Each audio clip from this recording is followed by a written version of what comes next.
Now that the troublesome situation has passed, we can relax and enjoy ourselves. He whispered these words to his niece's ear. The cause of the trouble was none other than his daughter. I had to leave home abruptly for a business trip. Despite my concerns about being away from my daughter for several days, John reassured me and bid me farewell, urging me to go in peace. My daughter and John usually spent quality time together, so I felt at ease leaving her in his care. However, recently, my daughter's behavior had taken a peculiar turn. In hindsight, I should have delved deeper into these feelings. "Mommy, don't go to work." My daughter clung to my leg, reluctant to let go. Unfortunately, I failed to recognize her desperate plea for help. Feeling like a failure as a mother, little did I know that John would lock my daughter in the storage room and embark on a trip with his niece. Forgiving John for the irreversible harm he caused to my daughter and niece is something I can never do. My name is Sherry. I married John the same year I became pregnant. Our daughter, Samantha, is now 5 years old. Our paths crossed through a common friend's introduction, a rather ordinary occurrence at the time. John, who had a fondness for children, worked at a toy manufacturing company, while I had just been chosen for a work project. Despite being engrossed in our respective careers, marriage was not on our minds. However, upon discovering my pregnancy with Samantha, everything changed. Having the baby meant taking a maternity leave and facing potential sidelining from the project. Witnessing similar situations at my workplace, I felt disheartened about my professional future. Yet John consoled me, expressing his willingness to quit his job and become a full-time stay-at-home dad. He had taken his current job with the hope that our future kids would play with the toys he helped create. John had already played a role in developing several products, some of which were already on the market. His dream was for me to fulfill my potential. These words prompted me to decide to have our daughter. I explained the situation to my company and returned to work 3 months after giving birth. Despite a slight gap, I managed to stay on the project, gaining valuable experience. Returning to work so soon after childbirth was challenging, but the thought of John and Samantha waiting at home fueled my determination. Currently leading a newly launched project, I strive to leave work on time by working remotely during weekdays. Although weekends, work, and business trips are sometimes inevitable, my daughter remains supportive, encouraging me with strong words. The concept of a full-time stay-at-home dad was not fully understood by society, but as a family, we harmonized our roles, leading to a happy life. One day, my sister-in-law discussed her divorce with us. Her husband, 10 years her senior, had frequent clashes due to differing opinions. The final straw was when he raised his hand against her.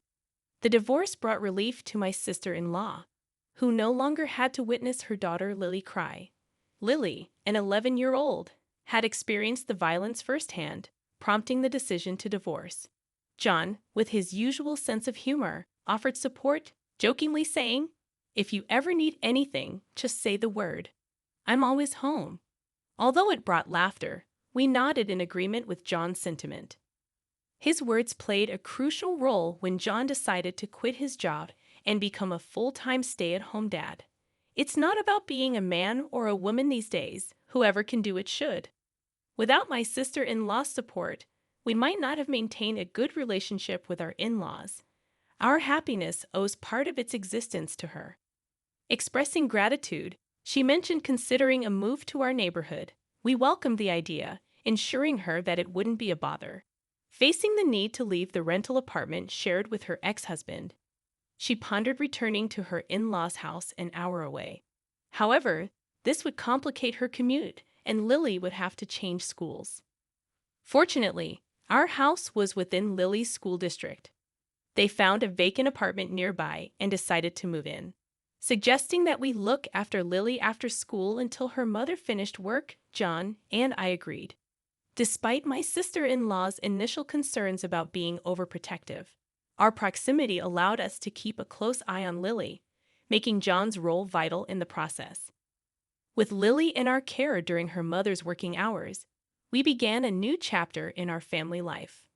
Living nearby, my daughter and her cousin quickly adapted to the routine. Initially, everything seemed to be going smoothly. However, my daughter's sudden resistance to being apart from me raised questions. Accustomed to seeing me off to work from a young age, I assumed she was comfortable with the routine. Was she feeling lonely, or was there another source of anxiety? Puzzled by her behavior, I attempted reassurance. Mommy's just going to work. I'll be back tonight. Despite my attempts, my daughter clung tighter, revealing her inner turmoil. Concerned, I discussed the situation with John, who optimistically suggested that perhaps something happened at preschool. Assuring me that Lily's presence would provide comfort, John believed they might share secrets and alleviate any concerns my daughter had. Hoping this was the case, I refrained from pressing my daughter for answers. My daughter and Lily formed a close bond, with Lily treating her like a little sister. Observing their camaraderie, I believed my daughter's behavior was a passing phase. As my workload approached a lull, I planned to take leave and spend quality time with my daughter soon. However, unexpectedly, a business trip arose, requiring my absence for 5 days. Despite concerns, John's reassuring words encouraged me to proceed with the trip. Packed and ready, I left home 2 days later, with Lily visiting at the time. John, my daughter, and Lily saw me off with smiles. Little did I know that, at that very moment, events were unfolding at home beyond my expectations. John, exhibiting signs of departure, raised anxious questions from Lily. Isn't Samantha coming with us? John, to ease Lily's worries, fabricated a story about Samantha joining me on the business trip upon my return. Convinced by the tale, Lily accepted the explanation, and John directed my daughter to find a non-existent item in the storage room before my return.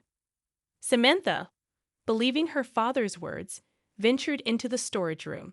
Unbeknownst to her, John closed the door from the outside. Oblivious to the unfolding situation, my daughter did not notice the door being shut. John, muttering about the nuisance being gone, left with Lily for their trip, unknowingly leaving my daughter trapped in the storage room. Upon John's return 4 days later, he cheerfully chatted with a saddened Lily. Blissfully unaware of the events in his absence, John was shocked when he saw the storage shed and remembered he had left his daughter behind. Panicking, Lily rushed to the shed, where an unidentifiable liquid seeped out from under the door. John, attempting to stop Lily, confessed the truth about leaving Samantha behind. Lily, in shock, tried to open the shed door, only to be halted by John. The revelation left her devastated. The realization that Samantha was left in the shed, contrary to what John had assured her, prompted Lily to blame him. John, trembling and admitting his mistake, faced Lily's accusations. Witnessing this, I finally spoke up, questioning John's actions. My voice, cold and filled with anger, sent chills down my spine. Even my daughter, standing beside me, mirrored the intense emotions. John, turning around to face us, was frozen in shock. Sherry. Contrary to John's astonishment, Lily burst into tears upon seeing Samantha. Hugging Samantha tightly, Lily expressed relief that she was safe. Samantha, avoiding eye contact with John, reciprocated Lily's embrace. I couldn't help but wonder about the emotional toll these events had taken on the innocent children. I stood protectively in front of my daughter Samantha and niece Lily, yet John showed faint concern. I'm glad you're safe, he muttered towards Samantha. Glad she's safe after you left her behind. What are you saying now? Samantha said she wanted to be with you. And why are you here, Sherry? Weren't you on a business trip? You were supposed to return tomorrow. Oh, so you thought you'd be back before I got home. Could it be that you often leave Samantha like this when I'm away?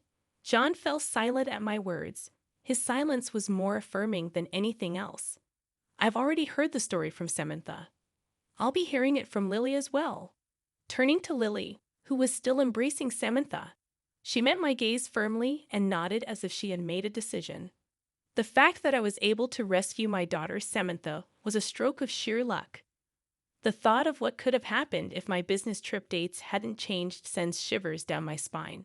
On the day I was supposed to leave, I indeed boarded the Amtrak. However, I received a sudden notification that the trip was canceled. so I got off the train mid-journey and returned home. Since the trip was called off, I could return home directly, arriving earlier than my usual time. Finally, I would have a chance to talk with Samantha. I took a taxi from the station, rushing home. As I got out of the taxi and approached the front door, I heard a voice calling, "Mommy."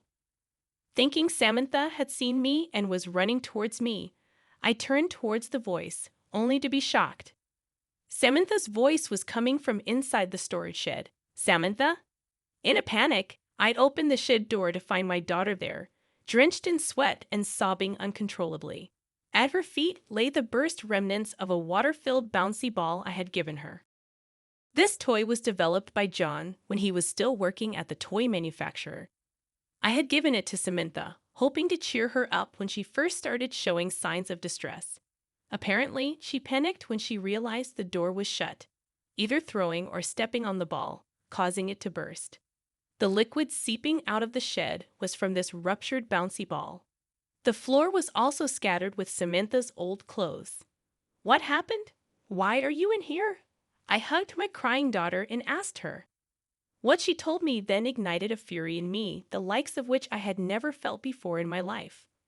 "Samantha said you asked her to look for my jewelry. She's deeply shocked both from being left behind and being locked in."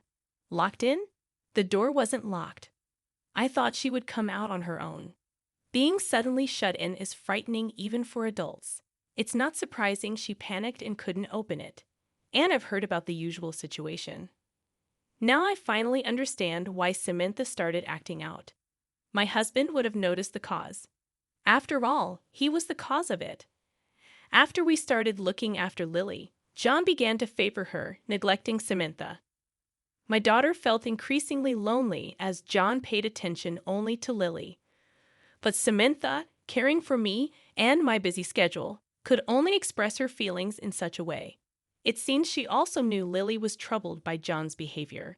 The photo of them whispering might have been taken while they were discussing this. Samantha really wanted to talk to me about Lily and hoped I could help in some way. However, Samantha didn't have the right words to accurately convey this. Unsure of how to express it to me, Samantha's words to me were hesitant. Yet she cared deeply for Lily, despite feeling lonely herself. What a kind-hearted child she is. After hearing from Samantha, I immediately called John, but he didn't answer. No matter how many times I called, usually he would call back right away, and it was unusual for him not to answer. Something was wrong. Believing this, I reached out to my sister-in-law. During this conversation, I learned a shocking fact. John had told her he was going on a trip with Samantha and Lily. John had contacted my sister-in-law as soon as he found out about my business trip. Sherry is going on a long business trip. During that time, I thought of taking Samantha and Lily on a trip because Samantha might feel lonely. What do you think? My sister-in-law was also busy with work and felt guilty for not being able to spend much time with Lily. John lied that Samantha and Lily wanted to go to a theme park, and my sister-in-law agreed, thinking it would be good for Lily. Of course, I hadn't heard anything about this plan from John. Hearing this, I felt as if the blood had drained from my face.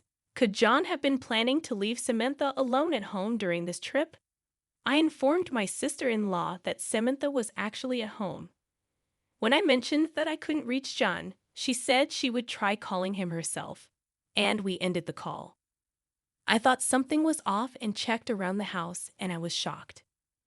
There were lots of prepared meals in the fridge, and the water heater for the bath was left on. Could it be that he prepared all this so Samantha could stay alone? That is, John had planned to leave our 5-year-old daughter alone for 4 days with just these arrangements. My sister-in-law managed to reach John, who was apparently at the theme park with Lily, and casually said, "I'll have to hang up. Our turn for the attraction is coming." She also received pictures of Lily alone at the park, confirming Lily's safety. Angry yet relieved about Lily's safety, my sister-in-law and I decided to wait for John and Lily's return. John, perhaps as an alibi, had sent me a picture of Samantha and Lily, which must have been taken previously at our house. My sister-in-law received photos of Lily playing at the theme park. There was even a fake story of the two having fun together to pretend for it. And so John, believing he had fooled us, returned home in high spirits, having completely forgotten about the daughter he left behind. Why did my husband want to go on a trip with only his niece so desperately? Why John wanted to go on a trip only with Lily was beyond understanding. His affection for his niece was one thing, but his actions were abnormal. I wasn't the only one who thought so. Really? What were you thinking? Leaving your own daughter behind to go on a trip with your niece? That's abnormal, sis. Why are you here? I've heard everything from Sure. My sister-in-law burst in out of breath, likely having run here straight from work. Seeing her, Lily left Samantha and ran to her aunt. Mom, Lily, I'm sorry. Then, for the first time, Lily told us everything about what my husband had done. As soon as we started looking after Lily, John began to pay attention only to her. According to what Samantha told me, it appeared so to Samantha. But in reality, it was more distressing for Lily. John had an unusual obsession with taking photos of Lily. At first, Lily agreed to John's request for photos, believing they were to be sent to her mother, and she smiled for the camera. However, over time, John's behavior began to escalate. He started making specific demands for poses, and Lily began to feel uncomfortable. But when Lily once refused and said no, John threatened her, saying he would tell her mother, making it seem like he was blaming Lily for not complying. Lily is a naughty girl for not listening. Maybe I should tell your mom that we can't look after you anymore. She would surely be troubled then. Manipulating Lily's desire not to upset her mom, John continued to take her pictures, and eventually he took her on a trip, just the two of them. I really didn't want to go on the trip. It was creepy when he held my hand. Hey, Lily, that's not true, right? You used to be happy with me, asking me to pick you up. Hearing this, my sister-in-law yelled, "How old was she, you're talking?" and hugged Lily tightly again. Lily, like Samantha, had been enduring John's behavior, not wanting to worry her aunt, and John had misunderstood this as Lily being fond of him. My sister-in-law tearfully apologized to Lily for not sensing the danger and agreeing to the trip so casually. She regretted her complacency for always having John look after Lily. "I'm sorry, Lily. If only I had been more careful." Lily shook her head in her mother's arms, said in a trembling voice that she never wanted to see John again. John began to panic pathetically at this. "Don't say that, Lily. I just wanted to show you affection. Stay away from Lily from now on." But then my sister-in-law demanded he delete the photos and snatched his phone from him. In his panicked state, however, upon seeing the photo folder, she was lost for words. There was an abnormal amount of photos of Lily saved. Lily's expressions in the photos seemed like forced smiles, but it was clear she was frightened. In retrospect, all the photos John sent never had Lily looking directly at the camera. John must have noticed the change in Lily's expressions too. That's why John only sent photos where Lily's expressions weren't clear, yet he let his desires run wild and took Lily away. Disgusting. I felt nauseated by John's abnormal behavior. My sister-in-law, holding the phone tightly, seemed frozen in place. We both shielded our daughters behind us, confronting John. There was no way I could forgive him for leaving Samantha behind, and I didn't want him near our daughters ever again. All feelings of affection had vanished in an instant. It's not like that. Listen to me. I love Lily, and of course, I love Samantha too. John continued to make excuses, only further frightening Samantha and Lily. I presented him with the divorce papers I had prepared during his trip, gathered our belongings, took Samantha, and left the house. I couldn't bear to share the same air with him for another moment. My sister-in-law and Lily followed us out. All that followed was my husband's sad screams.